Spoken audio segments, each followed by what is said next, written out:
ঘটনাস্থলেও পাওয়া গিয়েছে তার রক্তাক্ত হাতের ছাপ। এক জায়গায় নয়, 3 জায়গায়। হাতের ছাপে নিকুচি করেছে। ফালতু হাতের ছাপ নিয়ে আমি মাথা ঘামাতে চাই না। এই হাতের আর আঙুলের ছাপই প্রমাণ করবে খুন করেছিস তুই। পৃথিবীতে 2জন মানুষের হাতের ছাপ একরকম হয় না। বহুত আচ্ছা, দেখা যাবে। আপাতত আমার অ্যালিবাই নিয়ে মাথা ঘামান দেখি। কি অ্যালিবাই? খুন হয়েছে 18 তারিখ, কিন্তু 17 থেকে 19 তারিখ পর্যন্ত 3 দিন আমি কলকাতাতেই হাজির ছিলাম না। কোথায় ছিলি?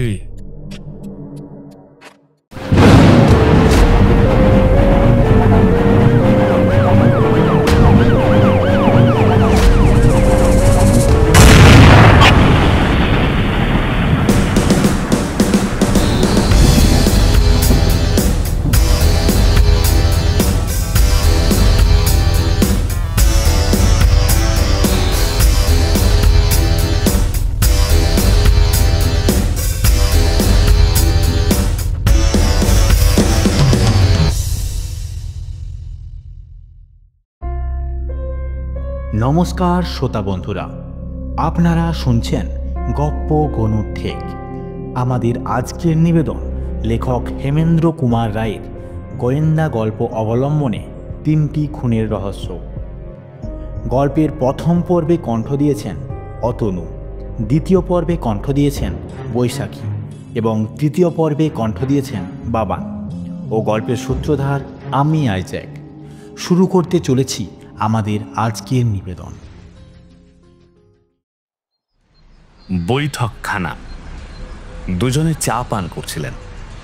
কমিশনার ডিটেকটিভ ইন্সপেক্টর সুন্দরবাবুর সঙ্গে গোয়েন্দা বিভাগের অ্যাসিস্ট্যান্ট ধরণীধর রায়চৌধুরী। ক্রমেই ঠান্ডা হয়ে আসছে বসন্তকালের বৈকারী রোদ। হঠাৎ দ্বার পথে 2 মূর্তিকে দেখে সুন্দরবাবু উল্লসিত কণ্ঠে বলে উঠলেন, জয়ন্ত আর মানিক যে, বধুয়া অসময়ে কেন হে প্রকাশ? মানিক বললে, অসময় মানে? চায়ের সময় তো ঠিক সময়, পথ দিয়ে যাচ্ছিল। আচম্বিতে তারপর দিয়ে আপনার তৈলমার্জিত সমুজ্জ্বল টাক আমাদের দৃষ্টি আকর্ষণ করলে, আর অমনি আমাদের পদচালনা হলো অবরুদ্ধ। তারপর পাছে সে ফস করে কোনো বেতালা কথা বলে ফেলে, সেই ভয়ে সুন্দরবাবু তাড়াতাড়ি বলে উঠলেন, থাক, আর ব্যাখ্যা করে বলতে হবে না। এগিয়ে এসো, বসে পড়ো। ওরে, আর 2 পেয়ালা চা। জয়ন্ত, সুবিখ্যাত অ্যাসিস্ট্যান্ট কমিশনার ধরণীধর রায়চৌধুরীর সঙ্গে বোধহয় তোমাদের আলাপ পরিচয় নেই। তিনি ধরণীবাবু, এরা হচ্ছে জয়ন্ত আর মানিক। আমার মুখে এদের নাম শুনেছেন বোধহয়। ধরণী আগে 2 বন্ধুর আপাদমস্তকের উপরে চোর ধরা দৃষ্টি বুলিয়ে নিলেন। তারপর ভারী খিচালে বললেন, হ্যাঁ, শুনেছি। গোয়েন্দাগিরি নাকি এদের খেয়াল বা শখ। জয়ন্ত জোর হাতে বললে, তাকে হ্যাঁ, বিলাসও বলতে পারেন। আপনার মতো নামজাতা পেশাদারের কাছে আমরা হচ্ছি পর্বতের তুলনায় নুড়ির মতো তুচ্ছাদপি তুচ্ছ। ধরণী কিঞ্চিত খুশি হয়ে বললেন, দেখছি আপনি কথার ম্যাজিকেও কম নন। বসুন, চা খান। কিন্তু গোড়াতেই বলে রাখা উচিত, আজ আমি এখানে সুন্দরবাবুর সঙ্গে একান্তে কিছু পরামর্শ করতে এসেছি। একান্তে অর্থাৎ গোপনে?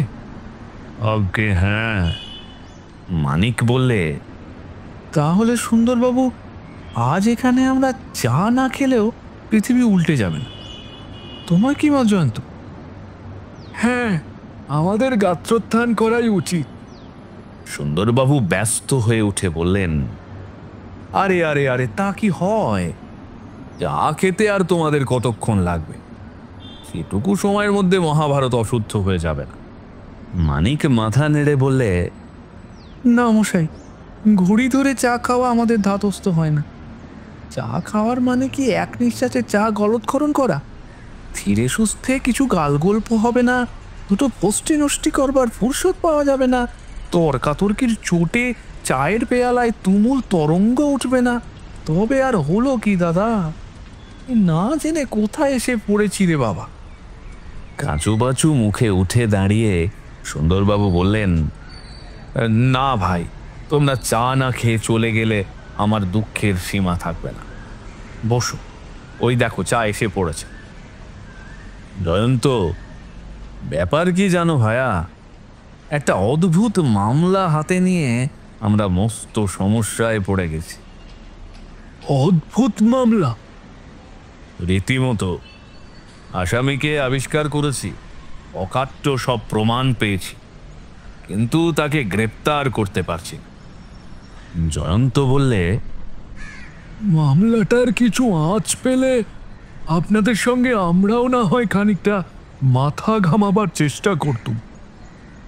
দস্তুর মতো অসন্তুষ্ট কণ্ঠে ধরণী বলে উঠলেন, কে মশাইদের মাথা ঘামাতে বলেছে?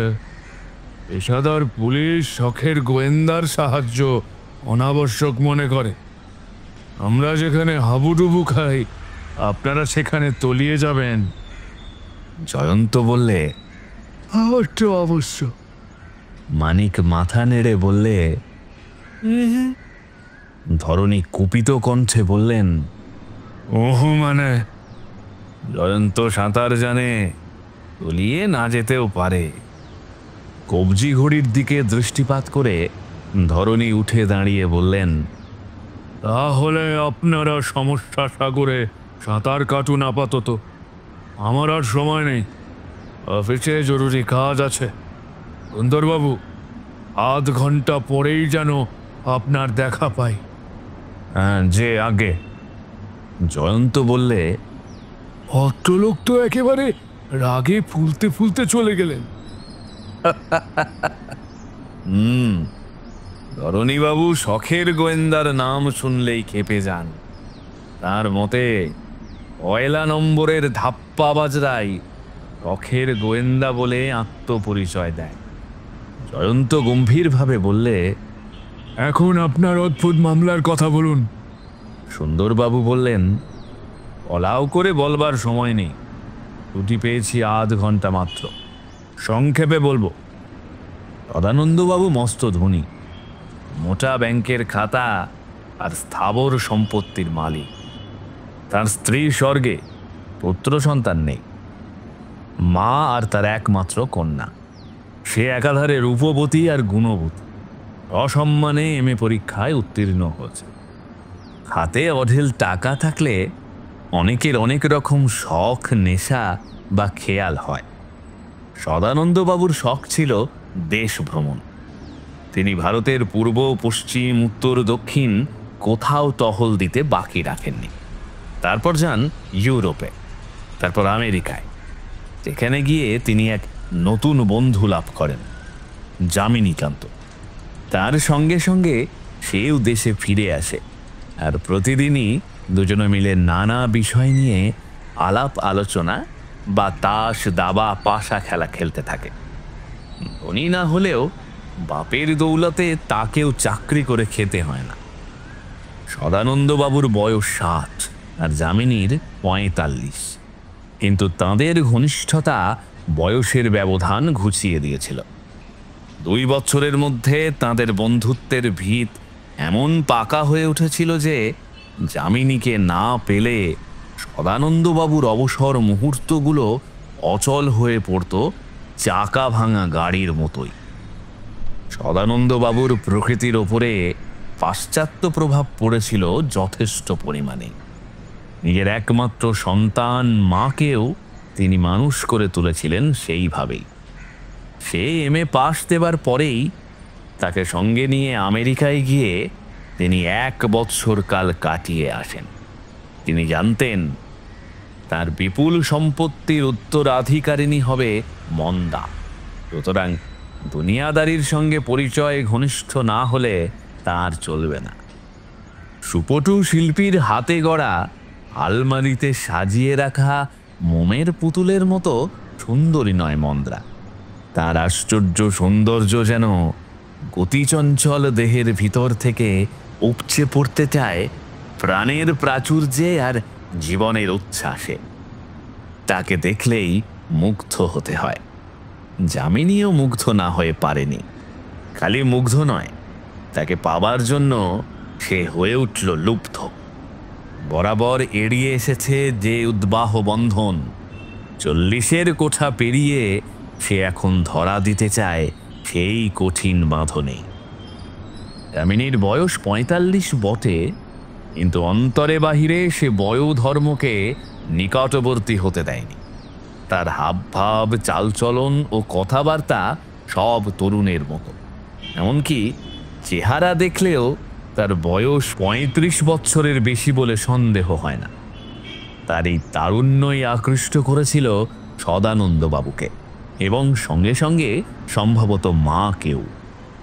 অন্তত মা যে যামিনীকে পছন্দ করত এটুকু জানা গিয়েছে, এবং তারই ফলে আশান্বিত ও উৎসাহিত হয়ে যামিনী সদানন্দবাবুর কাছে তার জামাতা হবার বাসনা প্রকাশ করে।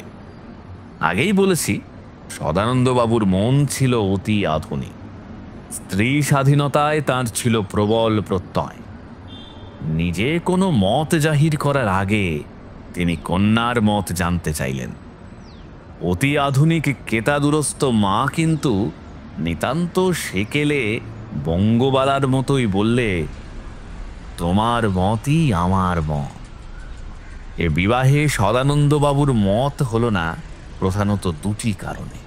প্রথমত, পাত্র ও পাত্রীর মধ্যে বয়সের ব্যবধান 21 বৎসর। দ্বিতীয়ত, ইয়ার বন্ধুর সঙ্গে তিনি জামাতার সম্পর্ক স্থাপন করতে একান্ত নারাজ। এই মতের অমিলে কিন্তু মনের অমিল হলো না, বজায় রইল বন্ধুত্বের সম্পর্কটাই। ব্যাপারটা যামিনী গ্রহণ করলে 1 নম্বরের দার্শনিকের মতো খুব সহজভাবেই। সদানন্দবাবু বাজারে মন্দ্রার যোগ্য পাত্র অন্বেষণ করতে লাগলেন, কিন্তু দুর্ভাগ্যক্রমে পাত্র আবিষ্কার করবার আগেই ইহলোক থেকে তাকে বিদায় গ্রহণ করতে হয়েছে। গেল হপ্তার 18 তারিখে সদানন্দবাবুর মৃত্যু হয়েছে। স্বাভাবিক মৃত্যু নয়, তিনি মারা পড়েছেন আততায়ী অস্ত্রাঘাতে। অস্ত্র একখানা ছোরা, অদ্ভুত ছোরা। ধরণীবাবুর মুখে শুনলুম এরকম ছোরা এখনো বাজারে আসেনি। ছোরার একদিকে খুব ধারালো ফলা, আর একদিকে গ্রিসের সৌন্দর্যের দেবী ভেনাসের নগ্ন মূর্তি। এই মূর্তিটাই হচ্ছে ছোরার হাতল। তা জার্মানির ব্ল্যাক ফরেস্টের ছোরা নামে বিখ্যাত। আমেরিকায় বাজারেও তার চাহিদা যথেষ্ট। শিকারীরাই এই ছোরা ব্যবহার করে। সদানন্দবাবুর বুকের ওপরে ছোরাখানা বিদ্ধ অবস্থায় পাওয়া যায়। হত্যাকাল হচ্ছে রাত্রি 9:30। ঘটনাস্থল সদানন্দবাবুর শয়ন গৃহ। কেবল খুন নয়, সদানন্দবাবুর আলমারির ভিতর থেকে নগদ 5,000 টাকার নোটের তাড়া আর 15,000 টাকার জড়োয়া গয়না অদৃশ্য হয়েছে।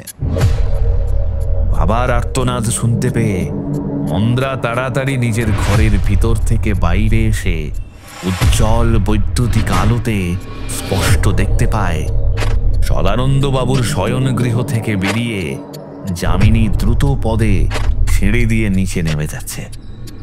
মা বারবার যামিনী বাবু বলে ডাকাডাকি করেও কোনো সাড়া পায়নি।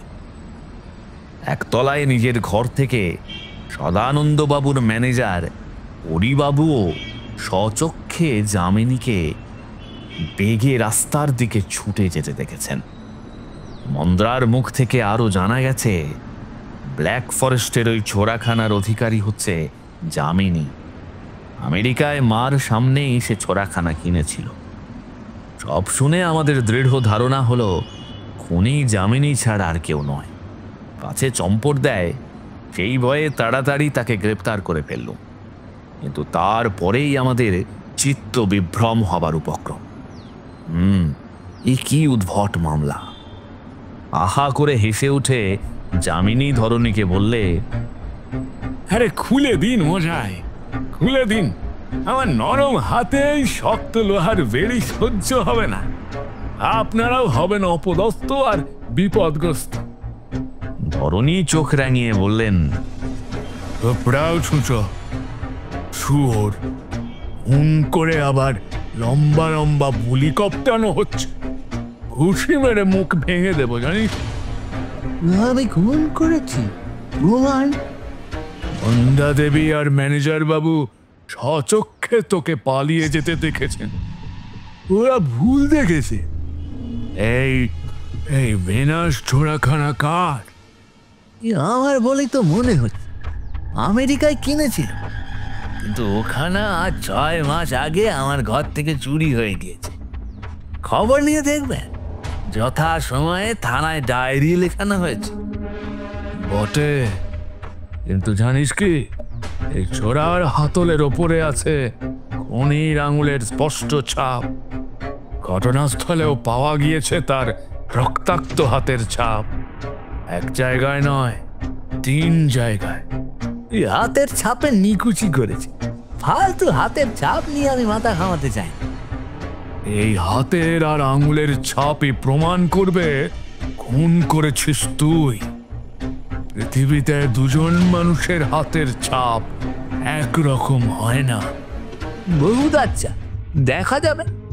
আপাতত আমার অ্যালিবাই নিয়ে মাথা ঘামান দেখি। কি আলিবাই? খুন হয়েছে 18 তারিখ, কিন্তু 17 থেকে 19 তারিখ পর্যন্ত 3 দিন আমি কলকাতাতেই হাজির ছিলুম না। কোথায় ছিলি?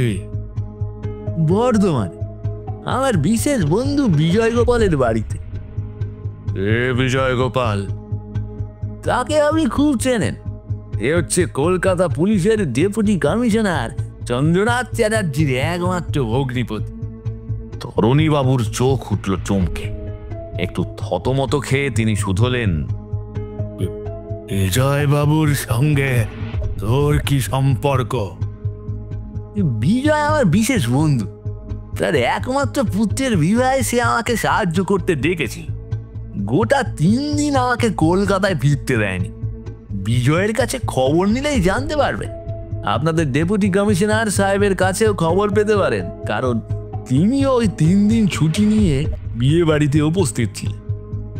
ধরণীবাবু আর আমি দুজনেই রীতিমতো মুষড়ে পড়লুম। পরে খবরাখবর নিয়ে জানা গেল, যামিনীর কথা মিথ্যা নয়।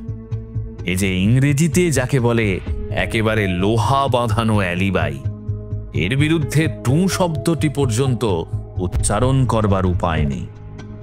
ঘটনাস্থলে পাওয়া আঙুল ও হাতের ছাপের সঙ্গেও যামিনীর আঙুল ও হাতের ছাপ একটুও মিলল না।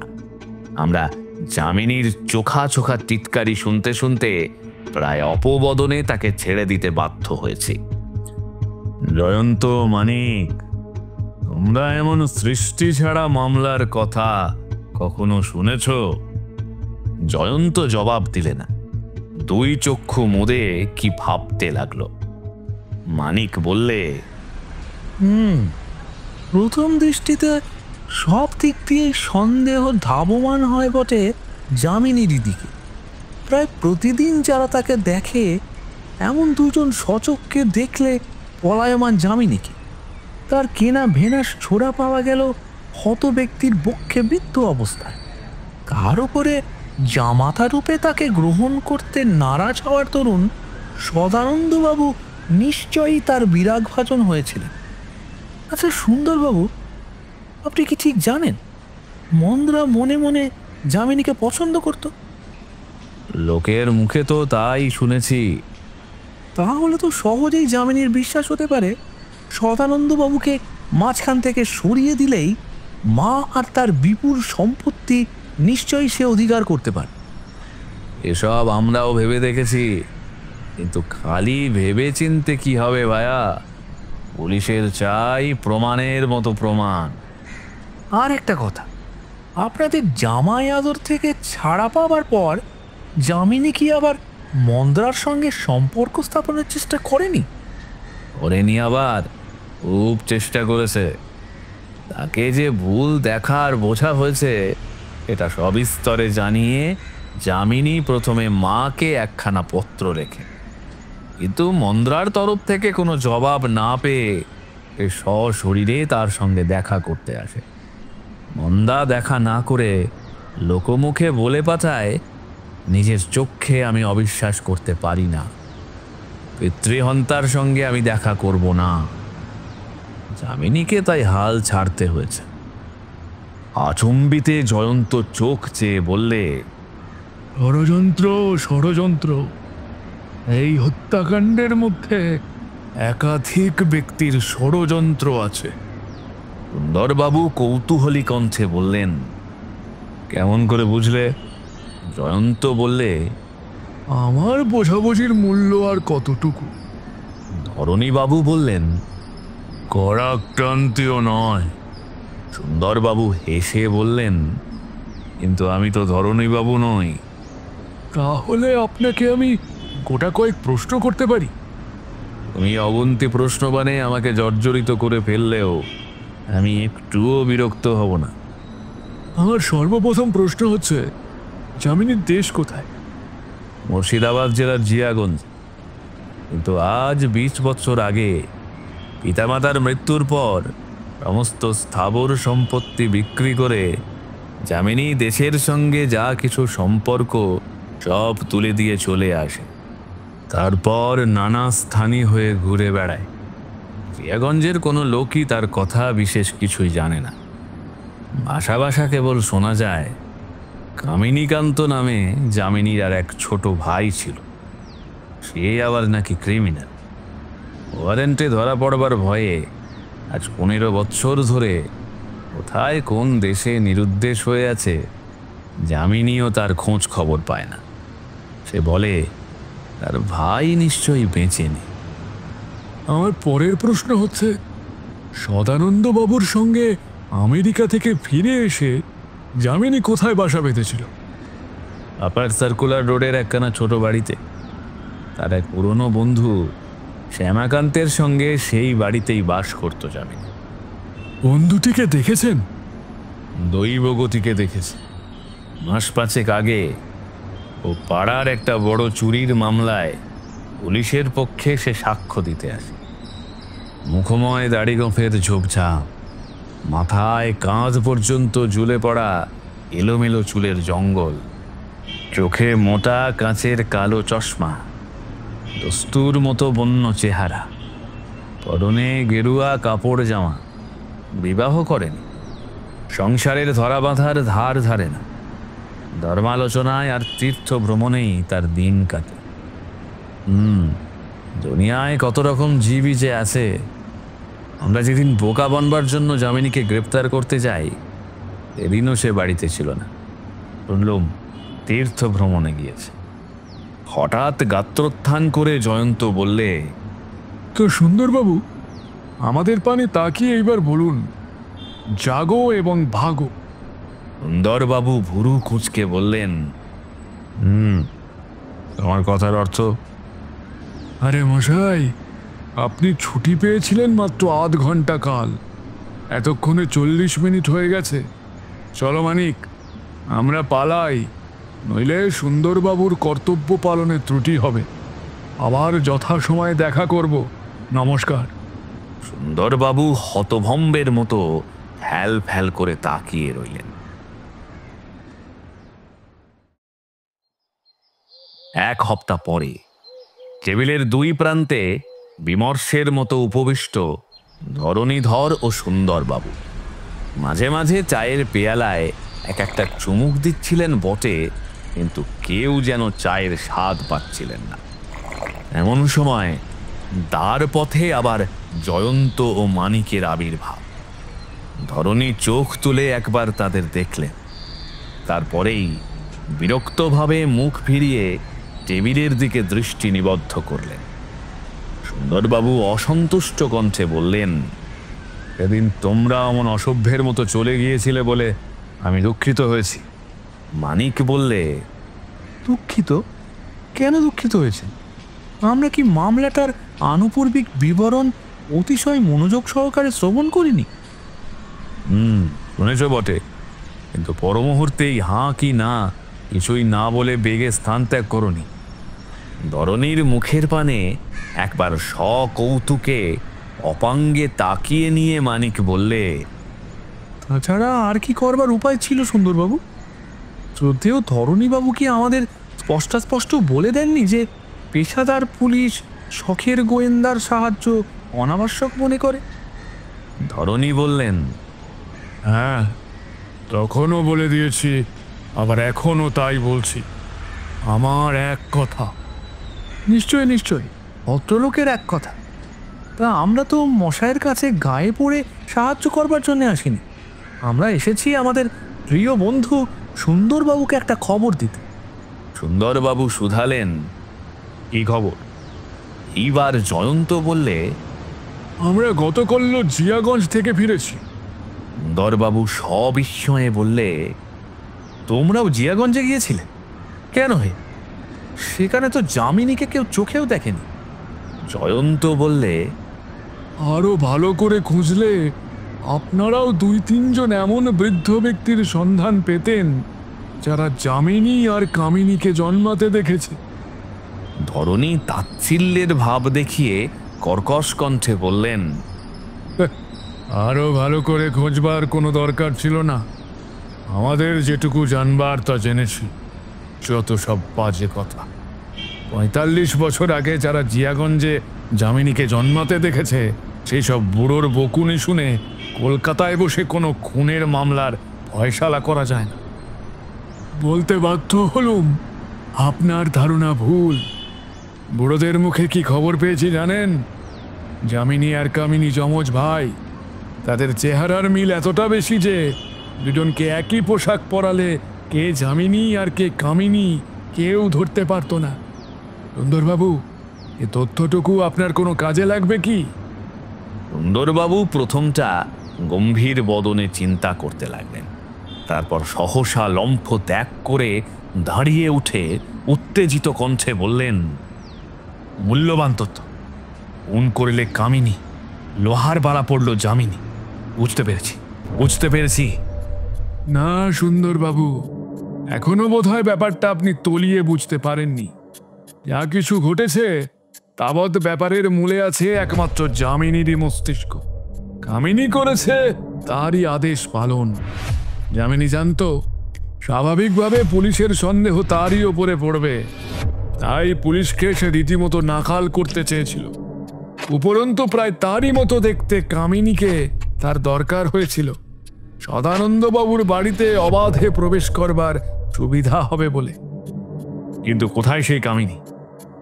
তা আমি জানি না, তবে এক্ষেত্রেও একটা সন্দেহ প্রকাশ করতে পারি। ধর্মপরায়ণ তীর্থ পর্যটক শ্যামাকান্তকে আবিষ্কার করুন।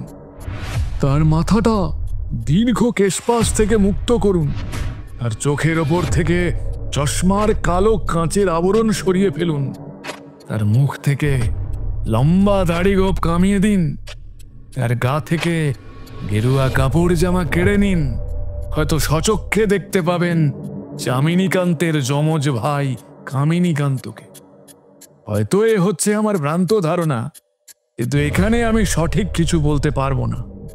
সুন্দরবাবু হতাশভাবে বললেন, কিন্তু শ্যামাকান্তও যে খাঁচার বাইরে কোথায় উড্ডীয়মান হয়েছে, কে তার সন্ধান দেবে?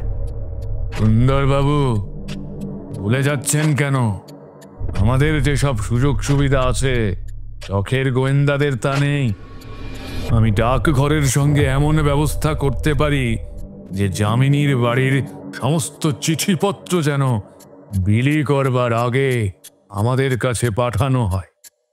জয়ন্তবাবুর সন্দেহ যদি সত্য হয়, তবে আজ বা কাল হোক, 2-4 কি 6 মাসের মধ্যে কোনো না কোনো ইঙ্গিত পাওয়া যেতে পারে।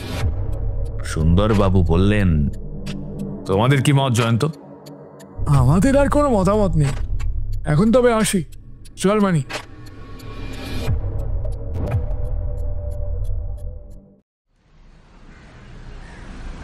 3 মাস পরের ঘটনা। জয়ন্তদের প্রভাতী চায়ের আসর, সুন্দরবাবুর প্রবেশ, পিছনে পিছনে ধরণীবাবু। জয়ন্ত তাড়াতাড়ি দাঁড়িয়ে উঠে বললে, এ আমাদের পরম সৌভাগ্য, পরম সৌভাগ্য। আসুন আসুন আসুন, বসুন বসুন। ওরে মধু, জলদি চা নিয়ে আয় রে, রোদটার এক পর্যন্তও বলিস না যেন। ধরণীবাবু বললেন, আজ চা পান হচ্ছে গৌণ ব্যাপার। আমার মুখ্য উদ্দেশ্য হচ্ছে আপনাদের অনেক কটু কথা শুনিয়েছি বলে ক্ষমা প্রার্থনা করা। আমাকে আর লজ্জা দেবেন না মশাই, কিন্তু এতদিন পরে হঠাৎ আপনার ক্ষমা প্রার্থনার কথা কেন মনে হলো? সঠিক আপনার অনুমান, যামিনী শ্যামাকান্ত ওরফে কামিনীকে চিঠি লিখেছিল বোম্বাই শহরে, সে গ্রেপ্তার হয়েছে। ছোড়ার আঙুলের ছাপ মিলে গেছে অবিকল। কামিনীর সঙ্গে তার চেহারার আশ্চর্য মিল, ছদ্মবেশের ভিতর থেকে লোকের চোখে যা ঝরা পড়তো না। যামিনীও এখন হাজতে। আপনি গোয়েন্দা বটে, কিন্তু অসাধারণ আর অতুলনীয়। ধন্য ধন্য।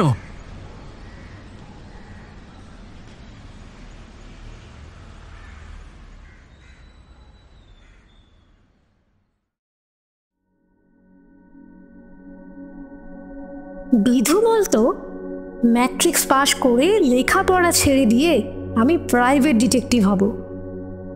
বিধু যে ম্যাট্রিক্সের ফটক পেরোতে পারবে এত বড় দুরাশার জন্ম অসম্ভব। বিড়ালের কাছে কুকুর যেমন, তার কাছে স্কুলের বইগুলো ছিল তেমনই চক্ষুশূল। দিন রাত পড়তো খালি গোয়েন্দা কাহিনী। অসংখ্য গোয়েন্দা কাহিনী পড়ে পড়ে বিধুর এখন দৃঢ় বিশ্বাস হয়েছে ডিটেকটিভ হতে গেলে যা যা জানা দরকার সে সবের কিছুই তার আর জানতে বাকি নেই। বিধু যখন তখন নাক মুখ সিটকে বলতো, যত হাঁদারাম গিয়ে বাংলাদেশের পুলিশ দলে ভর্তি হয়েছে, চোর ডাকাত ধরবার আসল ফন্ডি তারা জানে না। শার্লক হোমসের মতো পাকা ডিটেকটিভ এখানে নেই। আমি হব বাংলাদেশের প্রথম শার্লক হোমস। বিধুর মুখে রোজ এমনই সব কথা শুনে শুনে ক্রমে আমারও তার বুদ্ধি আর শক্তির উপরে শ্রদ্ধা বাড়তে লাগলো। যখন শোনা যেত অমুক জায়গায় খুব বড় চুরি হয়ে গেছে কিন্তু পুলিশ চোর ধরতে পারছে না, বিধু তখন আফসোস করে বলতো, ও বাংলাদেশের পুলিশ কেবল পুলিশ নয়, বদ্ধ অন্ধ। আমি হলপ করে বলতে পারি ঘটনাস্থলে চোর নিশ্চয়ই কোনো চিহ্ন রেখে গেছে, একটা বোতাম, আঙুলের দাগ কি একটা পায়ের ছাপ। তাই দেখেই আমি চোর ধরে দিতে পারি। এসব মামলার কিনারা করার জন্য পুলিশ আমার কাছে আসে না কেন? গ্লেটের পুলিশ তো শার্লক হোমসের কাছে আনাগোনা করতো। আমি চমৎকৃত হয়ে বলতাম, হাই বিধু, এদেশে কেউ তোমাকে চিনতে পারলে না, গিয়েও যোগী ভিক্ষা পায় না কি না, কিন্তু তোমাকে বন্ধুরূপে পেয়ে আমি গর্বিত। বিধু মুরব্বি আনার চালে বার দুয়েক আমার পিঠে চাপড় দিয়ে বলতো, শার্লক হোমসের সঙ্গে ছায়ার মতো থাকতেন তার বন্ধু ওয়াটসন, তুমি হবে আমার ওয়াটসন। আমরা দুজন বাংলাদেশের চোরের ডাকাতের বংশ নির্মূল করে ছাড়ব। আমি বলতাম, ই আমার সৌভাগ্য। সেই দিন থেকেই বিধু আমাকে ওয়াটসন বলে ডাকতে শুরু করলো। আমার সৌভাগ্য কি দুর্ভাগ্য জানি না, হঠাৎ একদিন আমাদের বাড়িতে হলো এক দুষ্ট চোরের আবির্ভাব। রাত্রে চোর এসে লোহার সিন্ধু খোলবার চেষ্টা করছিল। পাশের ঘরে ছিলেন বাবা। হঠাৎ কি শব্দ শুনে তার ঘুম ভেঙে যায়। তিনি গোলমাল করতেই চোর দেয় চম্পট, কিচ্ছু করতে পারেন। বিধু সেই খবর শুনে উত্তেজিত হয়ে বলল, ওয়াটসন, এই ব্যাপার থেকেই আমাদের ডিটেকটিভ জীবনের পত্তন করা যাক। যে চুরি করতে এসেছিল আমি তাকে ধরে দেব। সবিস্ময়ে বললাম, কেমন করে? বিধু মুখে বিপুল গাম্ভীর্যের বোঝা চাপিয়ে বলল, ডিটেকটিভের প্রথম কর্তব্য হচ্ছে সূত্র আবিষ্কার করা। ঘটনাস্থলে চোর কিছু চিহ্ন রেখে গেছে, গেছে একটা কোট। কোট তো গায়ে থাকে, চোর সেটা ফেলে গেল কেন? কাল রাতে কীরকম গুমোট গরম গেছে জানো তো। সিন্দুক খোলবার আগে কাজের সুবিধে হবে বলে চোর বেটা বোধহয় কোটটা গা থেকে খুলে রেখেছিল। তারপর তাড়া খেয়ে তাড়াতাড়িতে কোটটা নিয়ে লম্বা দিতে পারেনি। আমার পিঠের চাপড়ে বিধু বলল, ওয়াটসন, তোমার আন্দাজ করবার শক্তি দেখে খুশি হলাম, বহুত আচ্ছা, নিয়ে এসো সেই কোটটা। এক দৌড়ে বাড়িতে গিয়ে কোটটা নিয়ে এলাম। ছোট ছোট চৌকো ঘর কাটা ছিটের কোট। কোটের পকেট থেকে বেরোলো এক প্যাকেট পাসিং শো সিগারেট আর কাগজে মোড়া খানিকটা দোক্তা এবং একটা নয়া পয়সা।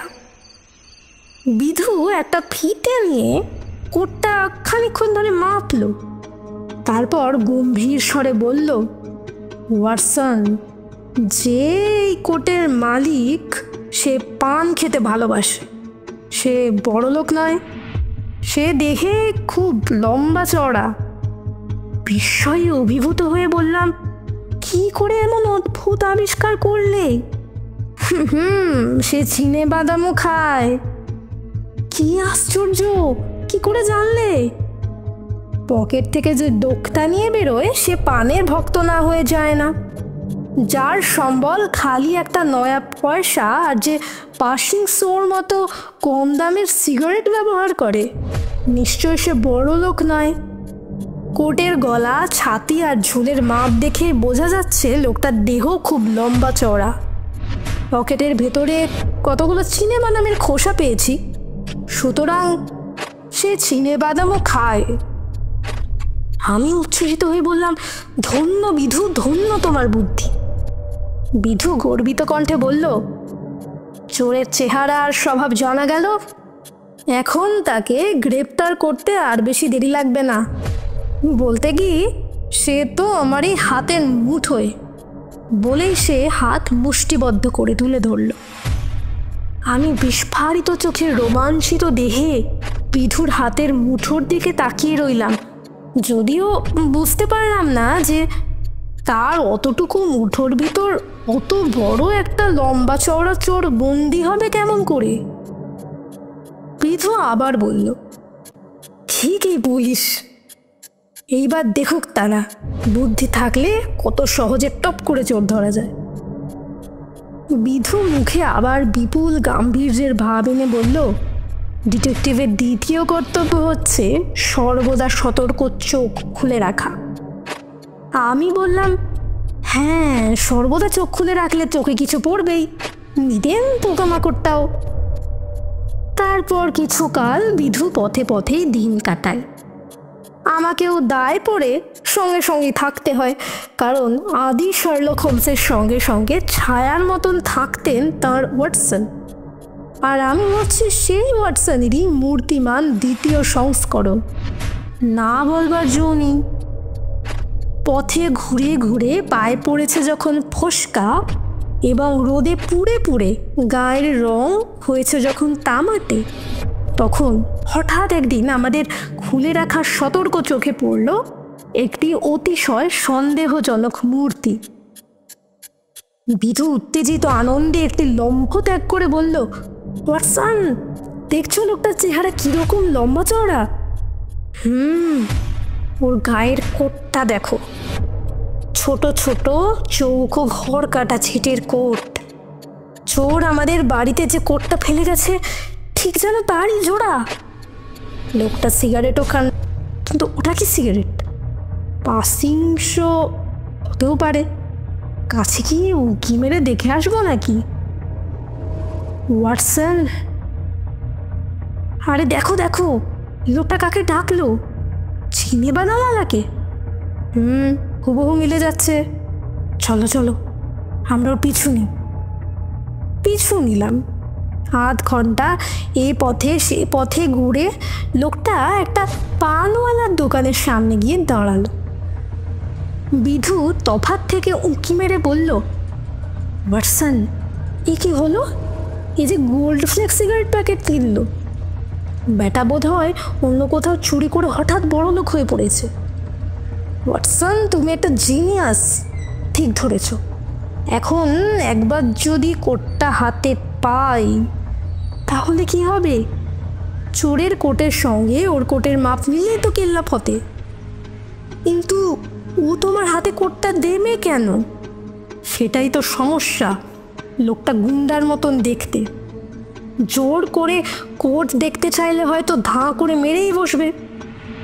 লোকটা আবার চলতে শুরু করলো। আমরাও তো আর সঙ্গ ছাড়লাম না। তারপর সে হঠাৎ একখানা বাড়ির ভেতর ঢুকে অদৃশ্য হয়ে গেল।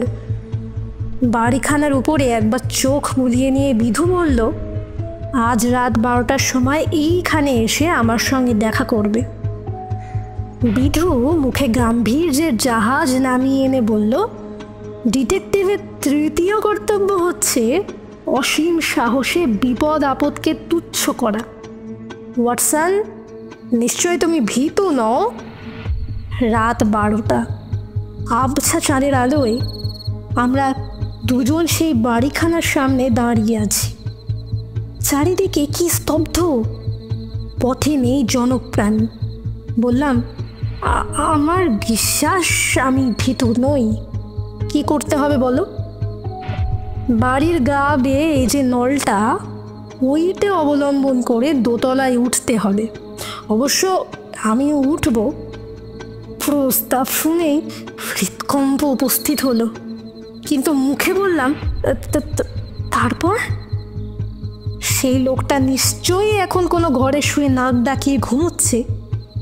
ঘুমোবার আগে কোটটা সে খুলে রেখেছে। আমাদের সেই কোটটা আবিষ্কার করতে হবে।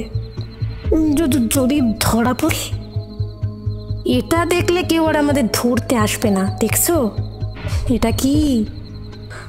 আমি আটকে উঠে বললাম, কি সর্বনাশ! তুমি কি মানুষ খুন করতে চাও? ওটা যে রিভলভার। বিধু হেসে বলল, হ্যাঁ, নকল রিভলভার। বিলিতি খেলনার দোকানে পাওয়া যায়। এখন এসো, আমরা উপরে উঠি। নল বেয়ে দোতলায় ওঠার হাঙ্গামাটা আমার মোটেই ভালো লাগলো না। একবার হাত ফসকালে হয় হাসপাতাল, নয় নিমতলা ঘাটে যাত্রা করতে হবে সজ্ঞানে বা অজ্ঞানে। ওয়াটসন হওয়ার এত বিপদ তা জানতাম না। মনে মনে ভগবানকে ডাকতে লাগলাম, কিন্তু তবু ছাড়ার নেই। শেষ পর্যন্ত উঠতে হলো। ফাড়ার প্রথম ধাক্কাটা কেটে গেল। জ্যান্ত অবস্থাতে ছাদের উপর উঠে দাঁড়ালাম বটে, কিন্তু বুকের ধিপ ধিপ শব্দ শুনতে পেলাম স্পষ্ট। এক হাতে টর্চ আর এক হাতে নকল রিভলভার নিয়ে বিধু চুপি চুপি বলল, ওই দিকে সিঁড়ি রয়েছে, পা টিপে টিপে আমার সঙ্গে নেমে এসো। পা টিপে টিপেই অগ্রসর হলাম বটে, কিন্তু মনে হতে লাগলো আমার বুকের দুপদুপুনির শব্দে সারা পাড়া এখনই জেগে উঠবে।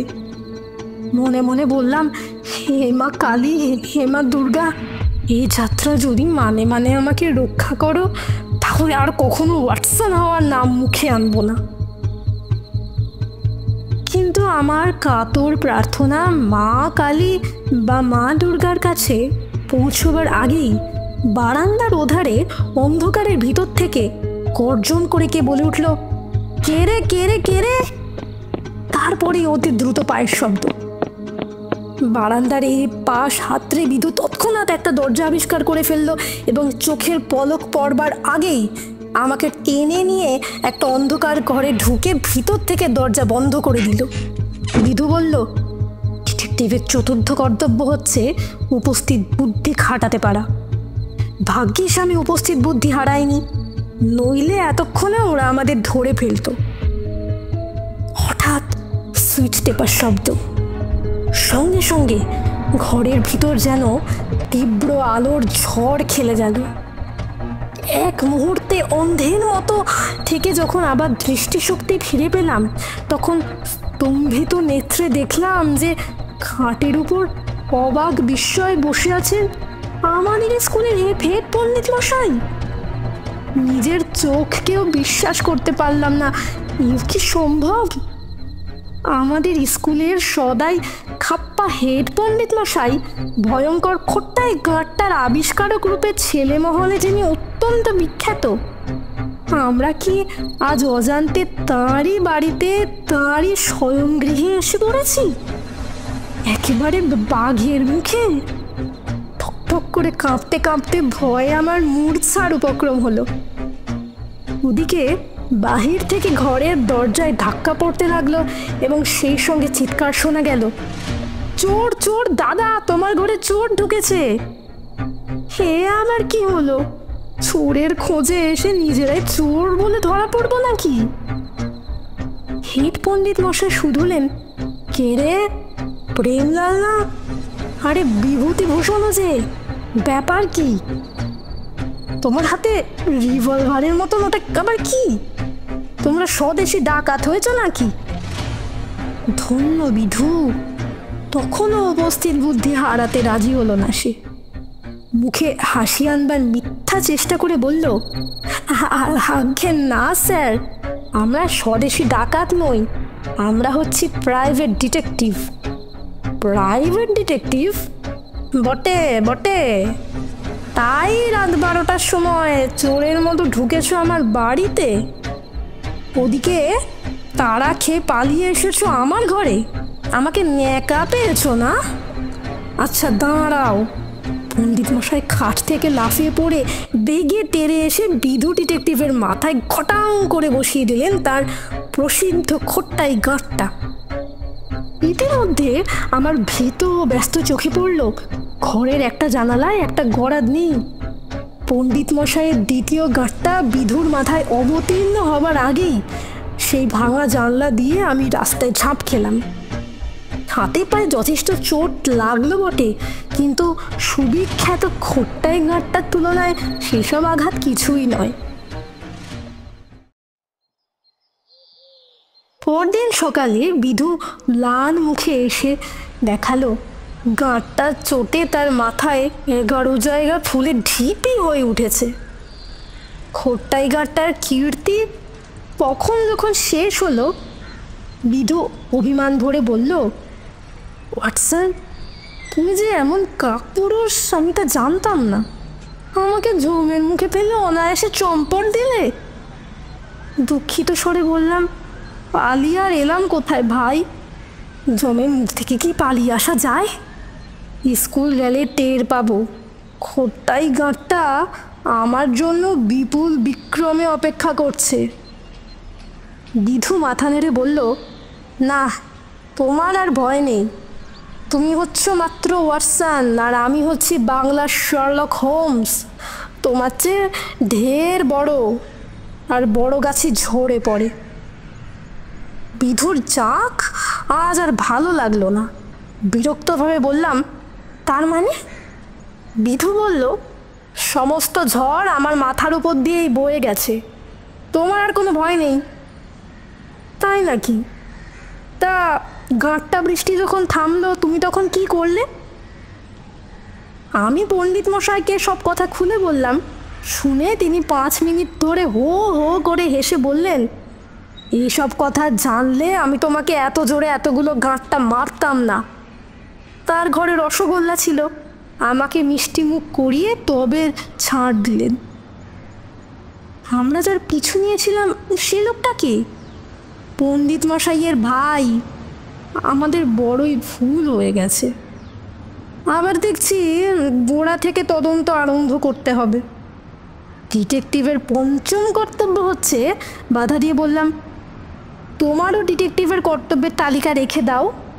মানুষের শ্রেষ্ঠ কর্তব্য হচ্ছে নিজের প্রাণ বাঁচানো। আমি আর তোমার দলে নেই। সে কি ওয়াটসন? কে ওয়াটসন? আমার নাম প্রেমলাল মিত্র। নিজের নাম কখনো আমি ভুলব না।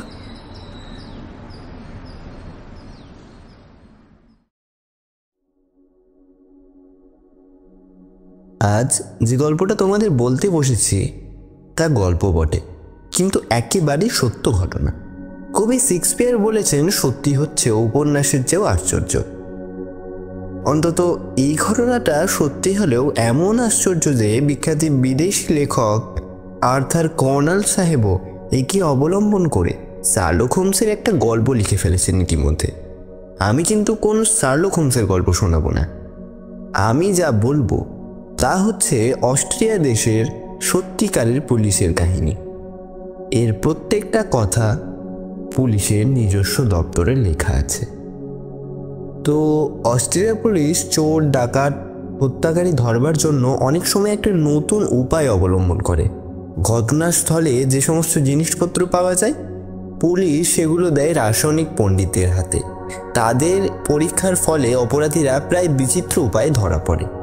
যে পরীক্ষার পদ্ধতি কীরকম, নিচের ঘটনাটা কতটা আন্দাজ করিয়ে দেবে তোমাদের। কিন্তু এই বর্তমান ক্ষেত্রে এর একটা উল্লেখযোগ্য ব্যাপার হচ্ছে, রাসায়নিক শাস্ত্রের দুজন অধ্যক্ষ ঘটনাস্থল থেকে 360 মাইল দূরে অবস্থান করেও এবং ঘটনাস্থলে প্রাপ্ত কোনো জিনিসপত্র চোখে না দেখে আসল অপরাধীকে ধরে ফেলে পুলিশের চক্ষু স্থির করে দিয়েছিলেন। অপরাধের ইতিহাসে এমনকি কাল্পনিক গোয়েন্দা কাহিনীতেও এরকম ঘটনার কথা কেউ আগে কখনো শোনেনি। ভেনিয়া হচ্ছে অস্ট্রিয়ার রাজধানী। ভেনিয়া শহরে পা ধুয়ে বয়ে গেছে ডানিউব নদী, আর তার উপর আছে কয়েকটা সাঁকো। একদিন খুব ভোরবেলায় সাঁকোর পিলারে রেলিংয়ের তলায় পাওয়া গেল একটা মৃতদেহ। দেখলেই বোঝা যায় সম্ভ্রান্ত ব্যক্তির দেহ। জমকালো দামি পোশাক পরা, বয়সে লোকটি প্রাচীন। দেহের খানিকটা তফাতে পাওয়া গেল একটা রিভলভার। খুব সম্ভবত হত্যাকারী তাড়াতাড়ি পালাবার সময় ফেলে গিয়েছে। মৃতের পকেট একেবারে খালি। খোঁজ খবর নিয়ে জানা গেল মৃত ব্যক্তির নাম হেন্স ভোগেল, লোহার ব্যবসায় কোটিপতি। নিমন্ত্রণ খেয়ে শেষ রাতে ফিরছিলেন, পথেই এই কাণ্ড ঘটে। আরও প্রকাশ পেল তার পকেটে অনেক টাকা ছিল। পুলিশ স্থির করল অর্থ লোভে কেউ তাকে হত্যা করেছে, কিন্তু এই পর্যন্ত সে যে কে তা জানা গেল না, কারণ হত্যাকারীর কোনো সূত্রই রেখে যায়নি। পুলিশ এই মামলায় হয়তো বেশি মাথা ঘামাতো না, কিন্তু ঘামাতে বাধ্য হলো। এক জীবন বীমা কোম্পানির অধ্যক্ষ এসে পুলিশের বড় সাহেবকে জানালো, ভোগেল আমাদের কোম্পানির 3 লক্ষ টাকার জীবন বীমা করেছেন। দুষ্ট লোকেরা আমাদের বড় বড় মক্কেলকে যদি এইভাবেই খুন করে পালায়, তারা পার পেয়ে যায়, তাহলে বেশি ক্ষতি আমাদেরই হবে। অতএব খুনিকে ধরা চাই, আর যে ধরতে পারবে তাকে 3000 টাকা পুরস্কার দেওয়া হবে। পুরস্কার বড় সামান্য নয়। হত্যাকারীকে ধরবার জন্য পুলিশের বড়বাবু এবার উঠে পড়ে লাগলেন। বড় সাহেব নিজে হালে পানি না পেয়ে বিখ্যাত রাসায়নিক প্রফেসর এক্সের খোঁজে বেরোলেন, কিন্তু প্রফেসর এক্স তখন ভিয়েনা শহর থেকে 360 মাইল দূরে টাইরেলে গেছেন হাওয়া বদলে। বড় সাহেব তাকে ফোন করলেন। প্রফেসর আগাগোড়া শব্দ শুনলেন এবং বললেন, ডাক্তারের মানা আছে, আমার পক্ষে এখন ভিয়েনা ফেরা অসম্ভব। বড় সাহেব এত সহজে ছাড় দেওয়ার মানুষ নয়। বললেন, আচ্ছা প্রফেসর, তাহলে ফোনের সাহায্যে কাজটা একটু চালানো যাক। আপনি যা বলবেন আমি তাই পালন করব। বলুন আমায় কি করতে হবে? যদি কোনো দরকারি তথ্য আবিষ্কার করতে পারেন তাহলে 3000 টাকা লাভের সম্ভাবনা। প্রফেসর বললেন, বহুত আচ্ছা। এই যে চেয়ারে আমি খুব আরাম করে গা এলিয়ে বসলাম, আমার সামনে রয়েছে একটা তামাকের পাইপ, খবরের কাগজ, পেন্সিল আর একটা টেলিফোন। বেশ, তাহলে কাজ শুরু করা যাক। আচ্ছা, একজন কেমিস্টকে ডাকুন, আমার এইসব কেমিক্যাল লাগবে। তিনি কেমিক্যালের ফর্দ দিলেন। ভিয়েনার পুলিশের অফিসের কেমিস্টকে আনবার জন্য খবর পাঠানো হলো। টেরিল থেকে ফোনে প্রফেসর বললেন, বড় সাহেব, ইতিমধ্যে ঘটনাস্থল থেকে যে রিভলভারটা পেয়েছেন তার নলচেটা খুলে ফেলুন। নলচের দু মুখে দুটো ছিপি লাগিয়ে দিন, এমনভাবে বন্ধ করে দিন যেন ভেতরে কোনো ধুলো হাওয়া ঢুকতে না পারে। বড় সাহেব খানিক পর জবাব দিলেন, প্রফেসর, আপনার কথা মতো আমি কাজ করেছি, কেমিস্টও এসে গেছেন। টেলিফোনে কেমিস্টকে ডেকে প্রফেসর বললেন, আমি যা বলছি তাই করুন। রিভলভারের নলচের ছিপি দুটো খুলে ফেলুন। হয়েছে? আচ্ছা, খানিকটা ডিস্টিলেট জল নলচের ভিতরে পুরে একটু ভালো করে নাড়াচাড়া করুন। হয়েছে? আচ্ছা, এবার নলচের জলটুকু ফিল্টার করে নিন। এইবার নলচের জলে সালফিউরিক অ্যাসিড, অ্যাকাইলিন সালফাইরাইড আর সল্ট অফ আয়রনের খোঁজ করুন। পরীক্ষার ফল কি হলো? নলচের ভিতরে মরচে কিংবা গ্রিন ক্রাইসেল্ট অফ ফারিউস সালফেট পাওয়া গেল না। যে জলের রং বেরোলো তার রংটা কি হলদে রঙের?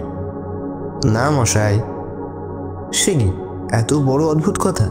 আচ্ছা, ও জলে কি সালফিউরিক হাইড্রোজেনের গন্ধ পাওয়া যাচ্ছে? না। হ্যাঁ, তাই তো। আমি যে কিছু বুঝতে পারছি না। বেশ, জলের সঙ্গে সল্ট অফ ল্যান্ড মিশিয়ে দিন তো। কি হলো, কালো তলানি দেখতে পাচ্ছেন? কি? বিশেষজ্ঞ প্রফেসরের কাছ থেকে খানিকক্ষণ কোনো জবাব পাওয়া গেল না। তারপর তার গলা শুনতে পাওয়া গেল। শুনুন, এই হত্যাকাণ্ডের মধ্যে নিশ্চয়ই কোনো গভীর রহস্য আছে। নলচের জলের ভেতরে সালফিউরিক অ্যাসিড পেলেই প্রমাণ হতো যে রিভলভারটা ছোঁড়া হয়েছে 24 ঘন্টার আগে। কিন্তু তাহলে এটা হতে পারে না, কারণ তাহলে অমন প্রকাশ্য সাঁকোর উপর মৃতদেহটা ঘটনার আগের দিন সকালে পাওয়া যেত। আচ্ছা, জলে বোধহয় অক্সাইড অফ আয়রন আছে। আগে হ্যাঁ। বেশ, পুলিশের বড় সাহেবকে ফোনটা ধরতে বলুন। বড় সাহেব ফোনটা ধরে বললেন, প্রফেসর, এসব কি শুনছি? ও রিভলভার পাওয়া গেল লাশের ঠিক পাশে, আর তা থেকে যে একটা গুলি ছোড়া হয়েছে সে প্রমাণও রয়েছে। হতে পারে, কিন্তু ও রিভলভারটা মৃত্যুর ব্যক্তির মৃত্যুর জন্য দায়ী নয়, কারণ ওটা ছোড়া হয়েছে ঘটনা 1.5 দিন থেকে 5 দিন আগে। তাহলে আমাদের ঠকানোর জন্য হত্যাকারী ওটা ওখানে ফেলে দিয়ে গেছে, তাই তো? আচ্ছা, আর একটু পরখ করা যাক। আচ্ছা, মৃত ব্যক্তির দেহের ভেতরে যে গুলিটা পাওয়া গেছে সেটা কোথায়? হ্যাঁ, সেটা আমার টেবিলের উপরই রয়েছে। গুলিটি পরীক্ষা করেছেন? এখনও করিনি। বেশ, এখন পরীক্ষা করে দেখুন গুলিটার মাপ কত। খানিক পর বড় সাহেবের অভিভূত কণ্ঠে বললেন, প্রফেসর, আপনি যা বলেছেন তাই। ও গুলিটা ওই রিভলভারের ব্যাসের চেয়ে বড়। ওটা অন্য কোনো রিভলভারের গুলি। বড় সাহেব প্রায় হতভম্ব। চোর ডাকাত খুনি ধরা তার একটা ব্যবসা। ঘটনাস্থলে তিনি সচক্ষে দেখেছেন, সমস্ত প্রমাণ তার হাতে রয়েছে। এছাড়াও শত শত গোয়েন্দা তার সাথে কাজ করছে, তাকে সাহায্য করছে। অথচ একজন প্রফেসর 350 মাইল দূরে বসে কোনো কিছু চোখে না দেখে হাতে নাতে পরীক্ষা না করে অনায়াসে রহস্যটা ধরে ফেললেন। তার আত্মসম্মানে বোধহয় আঘাত লাগলো। প্রফেসর এক্স বললেন, বড় সাহেব, বিশ্ববিদ্যালয় অপরাধ তত্ত্বের সহকারী প্রফেসর ওয়াই সম্প্রতি আমার সাথে আছেন। এইবার আপনি ফোনে তার সঙ্গে কথা বলুন। হ্যাঁ, আর একটা কথা জিজ্ঞাসা করার ছিল। মৃত ব্যক্তির জামাটা নিশ্চয়ই আপনার কাছে আছে। দেখুন তো জামাটায় যেখানে গুলিটা ঢুকেছে সেখানে কোনো পোড়া বারুদের গন্ধ পাচ্ছেন কিনা? হ্যাঁ স্যার, গন্ধ আছে। তাহলে বোঝা যাচ্ছে মৃত ব্যক্তির দেহের খুব কাছ থেকে গুলিটা ছোড়া হয়েছে। আচ্ছা, প্রফেসর ওয়াইয়ের সাথে কথা বলুন। প্রফেসর ওয়াই ফোন ধরে বললেন, নমস্কার বড় সাহেব, ভূগোলের মৃতদেহ থেকে আপনি কি কি পেয়েছেন আর কি কি হারিয়েছেন ওটা আগে বলুন। প্রাপ্ত জিনিসের ফর্দ দিয়ে বড় সাহেব বললেন, কিন্তু ভূগোলের পকেটে 3খানা গভর্নমেন্ট প্রমিসিং নোট ছিল, ওইগুলো মিশন পাওয়া যাচ্ছে না। বড় সাহেব, আসল ব্যাপারটা আমরা অনেকটা আন্দাজ করতে পারছি, কিন্তু সেটা এখন আপনাকে বলতে পারবো না। ওই প্রমিসের নোটগুলো নম্বর আপনার কাছে আছে তো? আছে। সরকারি ব্যাংকের নামে খবর ছাপান, যে ব্যক্তি ওই নোটগুলো নিয়ে আসতে পারবে ফেরত, তাকে বর্তমান দামের চেয়েও বেশি মূল্য দেওয়া হবে। বড় সাহেব বললেন, প্রফেসর, আপনি কি খুনিকে এতটাই বোকা ভেবেছেন? একবার বিজ্ঞাপন দিয়ে দেখুনই না। আমার বিশ্বাস অপরাধী নিজে না এসে অর্থলোভে অন্য কাউকে পাঠাবে। পরদিন প্রফেসরের ঘরে পুলিশের বড় সাহেব ফোনের ঘন্টা বাজিয়ে বললেন, আশ্চর্য প্রফেসর, আপনারা যা বলেছিলেন ঠিক তাই হয়েছে। একজন লোক এসে নোটগুলো নিয়ে সত্যি সত্যি ব্যাংকে এসেছিল। তাকে যে পাঠিয়েছে আমরা তাকে এখন গ্রেপ্তার করেছি। সে কি? সে ভয়ে দিশেহারা হয়ে মহাকান্ডাকারী জুড়ে দিয়েছে। বলে ভেগেলের নিমন্ত্রণ খেয়ে আসার সময় মাতাল হয়ে ফেরবার পথে এক জায়গায় বসে ঘুমিয়ে পড়েছিল। সেই সময় সে তার পকেট কেটে নোটগুলো নিয়ে পালিয়ে আসে। আপনার কি মনে হয়? প্রফেসর, আমার বিশ্বাস সে খুন করেনি। যারা খুন করে তাদের চেহারা, ভাবভঙ্গি, কথাবার্তা অন্যরকম হয়। আপাতত তাকে আমরা কারোদে পড়ে রেখেছি। বেশ বেশ করেছে, কারণ সে যে ভোগেলের পকেট কেটেছে তাতে তো কোনো সন্দেহ নেই। বড় সাহেব, এক কাজ করতে পারবেন? হ্যাঁ বলুন, কি কাজ? সাঁকোর উপরে যান যেখানে ভোগেলের লাশটা পাওয়া গেছিল, সেখানে আশেপাশে কোনো রেলিংয়ে দেখুন যে কোনো পাথরের দাগ আছে কিনা বা রংচটার দাগ আছে কিনা। প্রফেসরের অদ্ভুত অনুরোধে পুলিশের বড় সাহেব রীতিমতো অবাক হয়ে গেলেন।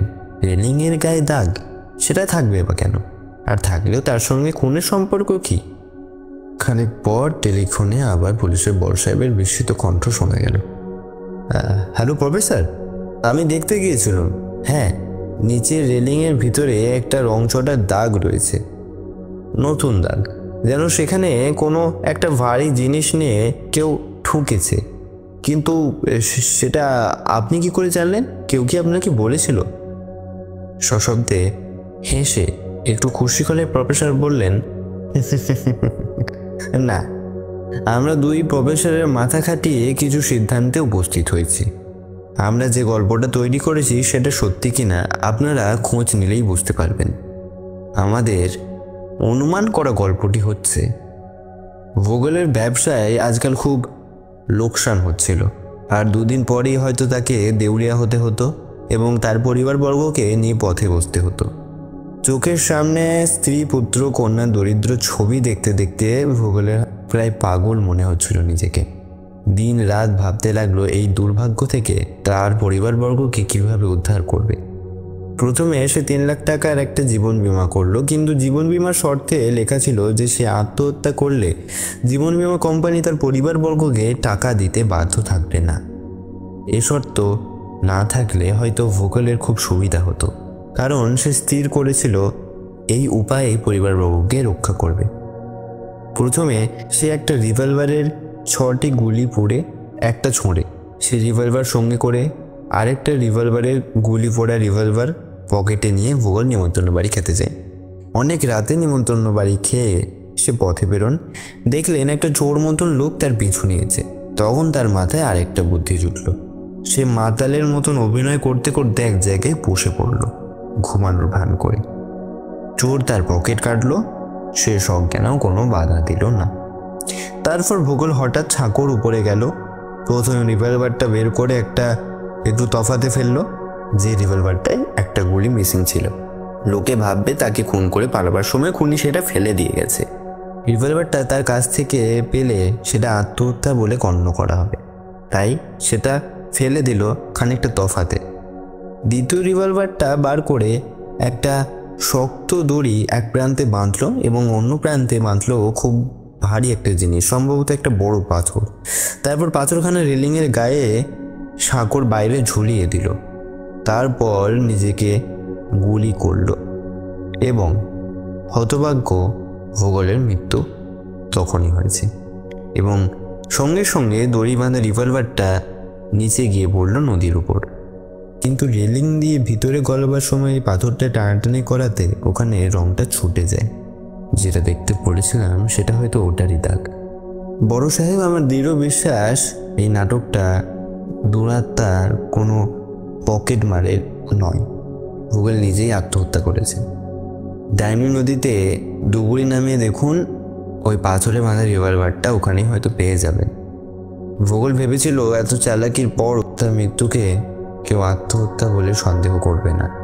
জীবন বীমা কোম্পানিও তার পরিবারবর্গকে 3 লক্ষ টাকা দিতে বাধ্য হবে এবং নম্বরি নোট ভাঙাতে গিয়ে তাকে হত্যা করবার অপরাধে ধরা পড়বে ওই পকেট মারি। কিন্তু নিজের স্ত্রী, পুত্র, কন্যা সবাইকে বাঁচাতে গিয়ে সে একটা অবাগাকে ফাঁসির কাঠে তুলতে গিয়েছিল। আপন প্রাণ বিসর্জন দিয়েও সে ভগবানের দয়া পেল না। প্রফেসরের অনুমান সব দিক থেকে সত্য প্রমাণিত হলো। নদীর গর্ভ থেকে দড়ি বাঁধা পাথর এবং রিভলভার 2 পাওয়া গেল। জীবন বীমা কোম্পানি 3 লক্ষ টাকার লোকসানের দায় থেকে নিষ্কৃত পেয়ে কৃতজ্ঞ হয়ে 3000 টাকার থেকেও বেশি পুরস্কার দিয়ে প্রফেসরদের খুশি করলেন। এই ব্যাপারটা কি উপন্যাসের চেয়েও আশ্চর্য নয়? কখনো কোনো উপন্যাসে ডিটেকটিভও কি ওই 2 প্রফেসরের চেয়েও বেশি বুদ্ধির পরিচয় দিতে পেরেছে? কিন্তু তোমরা কেউ এই ব্যাপারটাকে অবিশ্বাস করো না, কারণ এটা হচ্ছে অস্ট্রেলিয়া দেশের একটা বিখ্যাত সত্য ঘটনা।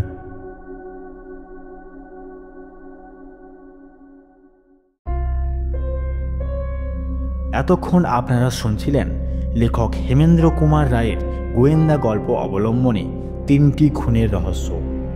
গল্পটি যদি ভালো লেগে থাকে তাহলে অবশ্যই লাইক, কমেন্ট এবং শেয়ার করবেন এবং সাবস্ক্রাইব করে আমাদের পাশে থাকবেন। ভালো থাকবেন, সুস্থ থাকবেন। ধন্যবাদ।